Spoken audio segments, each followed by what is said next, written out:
अहमाननगरमधील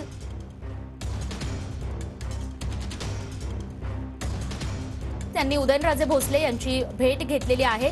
उदयनराजे भोसले हे गेल्या 3 दिवसांपासून दिल्लीमध्ये होते अमित शहांच्या भेटीसाठी आणि आता आपण पाहतोय देवेंद्र फडणवीस यांनी उदयनराजे यांची भेट घेतलेली आहे। अमित शहा आणि उदयनराजे यांची ही भेट होईल असं देवेंद्र फडणवीस यांनी म्हटलं।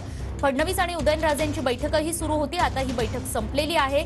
आगामी लोकसभा निवडणूक ही साताऱ्यातून लढवण्यासाठी उदयनराजे इच्छुक आहेत भाजपकडून आणि त्याच संदर्भात उदयनराजे हे गेल्या 3 दिवसांपासून दिल्लीमध्ये होते। दिल्लीमध्ये अमित शहांची भेट घेण्यासाठी आलेले आहेत आणि उदयनराजे यांची भेट घेतलेली आहे। आपण पाहतोय प्रदेशाध्यक्ष चंद्रशेखर बावनकुळे आणि आशिष शेलार भाजपचे नेते हे देखील त्या ठिकाणी खरं तर उपस्थित होते आणि आता ही बैठक संपून खरं तर निघालेली आहे देवेंद्र फडणवीस, कारण भाजपची सीईसीची बैठक जी आहे ती आता काही वेळातच भाजप मुख्यालयामध्ये सुरू होणार आहे। त्या दृष्टीनं आपण जर पाहिलं तर आज महाराष्ट्रातली इतर जी नावं आहेत किंवा उर्वरित जी यादी आहे त्या संदर्भातला महत्त्वपूर्ण निर्णय होऊ शकतो खरं तर। आणि उदयनराजे यांची खरं तर भेट झालेली आहे, त्यामुळं आपण प्रतिक्रिया जाणून घ्यायचा प्रयत्न करूया। काय बोलणार सर?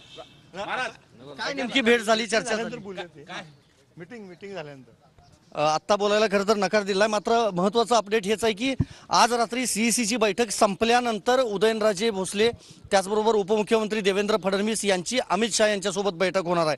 आता 7:30 वाजता भाजपची सीईसी होणार आहे, ती बैठक सीईसी संपल्यानंतरच ही बैठक होईल। त्यामुळे सातारा लोकसभा निवडणुकीचा जो निर्णय आहे तो आज रात्री होऊ शकतो। व्हिडिओ जर्नलिस्ट राकेश कुमारसह मी संदीप राजगोळकर, TV9 मराठी, नवी दिल्ली। तर आपण पाहतोय देवेंद्र फडणवीस आणि उदयनराजे भोसले यांची ही बैठक संपलेली आहे। चंद्रशेखर बावनकुळे सुद्धा या बैठकीला उपस्थित होते। बैठकीमध्ये काय नेमकी चर्चा झालेली आहे ते जाणून घेणं महत्त्वाचं असेल। मात्र तुर्तास तरी उदयनराजे भोसले यांनी कोणतीही प्रतिक्रिया किंवा बैठकीतली कोणतीही चर्चेसंबंधीची माहिती देण्यास सध्या तरी त्यांनी नकार दिलेला आहे। उदयनराजे नेमकं काय बोलणार, बैठकीतली इनसाइड स्टोरी बाहेर येणार का ते बघणं महत्त्वाचं असणार आहे। सातारा लोकसभा लढवण्यासाठी उदयनराजे इच्छुक आहेत आणि याच संदर्भात अमित शहांची भेट घेण्यासाठी ते दिल्लीमध्ये दाखल झालेले होते। गेल्या 3 दिवसांपासून उदयनराजे भोसले हे दिल्लीमध्ये होते आणि आज फडणवीस आणि उदयनराजे भोसले यांची या ठिकाणी बैठक झालेली आहे, बैठक संपली आहे।